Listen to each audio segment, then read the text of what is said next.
인사이트로 이어가 보겠습니다. 정부가 기후위기에 제대로 대응하지 못해 국민의 기본권이 침해됐다며 4년 전 기후 소송이 제기됐습니다. 이 소송의 지난 5월 마지막 공개 변론이 열렸고요. 이제 위헌 여부를 놓고 헌법재판소의 판단만 남겨놓고 있습니다. 소송 당사자로 최종 변론에 나섰던 녹색연합 황인철 기후에너지 팀장과 이야기 나눠보겠습니다. 팀장님 어서 오세요. 네, 반갑습니다.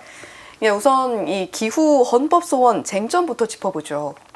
네, 기후헌법 소원은 현재 불충분한 기후 정책으로 인해서 기후 위기를 막을 수 없고 그로 인해서 우리 헌법상 보장되는 기본권이 침해되고 있다 이런 취지로 제기를 한 것입니다.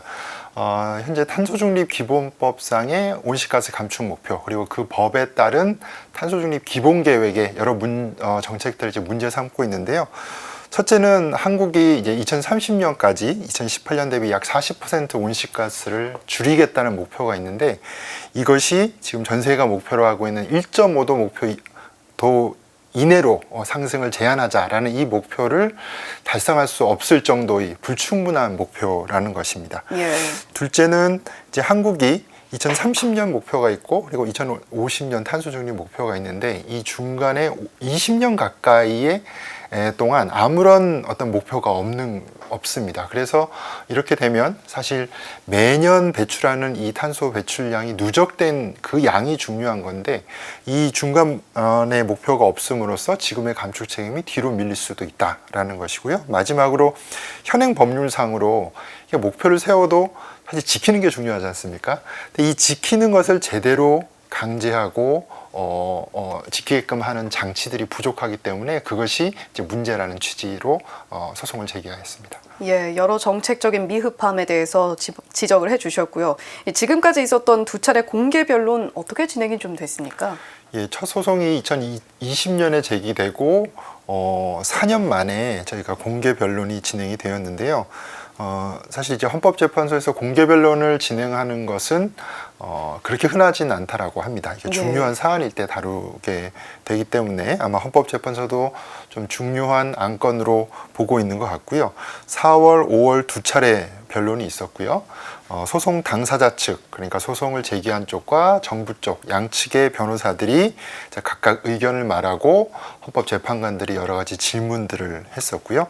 동시에 이제 전문가 참고인의 진술, 그리고 소송 당사자인 청소년, 어린이, 시민을 대표한 3인의 최종 진술이 있었습니다. 이렇게 직접 이제 헌법재판관들 앞에서 왜 기후소송을 하게 됐는지 재판관들에게 직접 말하는 기회를까지 이제 함께 가질 수 있었습니다. 예, 이례적으로 공개 변론이 있을 정도로 상당히 또 중요한 소송이었다라고 이야기를 해주신 것 같은데, 이제 헌재 판단 남겨두고 있습니다. 소송 과정 전체를 돌아봤을 때 어떤 의미가 있다고 보시나요? 이 헌법에 기반해서 현재의 한국 정책 그리고 한국의 이 국가가 무엇을 해야 되는지를 판단하는 것입니다. 이것은 가장 중요한 의미는 하나의 우선순위를 정하는 문제라고 생각합니다. 예. 국민이 기본권을 지키는 것이 무엇보다 중요하다. 그리고 이 기본권을 지키기 위해 기후위기 대응이 국가의 최우선 책무가 되어야 된다라는 것을 확인한다는 의미가 굉장히 크고요. 그리고 아울러 이게 아시아 최초의 기후소송 판결입니다.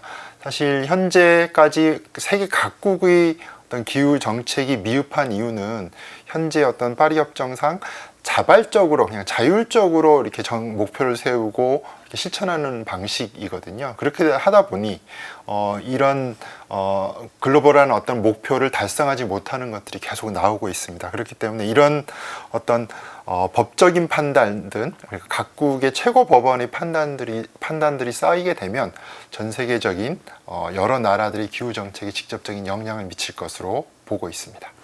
예, 국가의 우선순위를 어디에 둘 것인가 이 부분을 계속해서 정부가 생각을 좀 했으면 하는 바람도 함께 전해봅니다. 지금까지 황인철 녹색연합 기후에너지 팀장님 모시고 이야기 나눠봤습니다. 오늘 말씀 고맙습니다. 네, 감사합니다.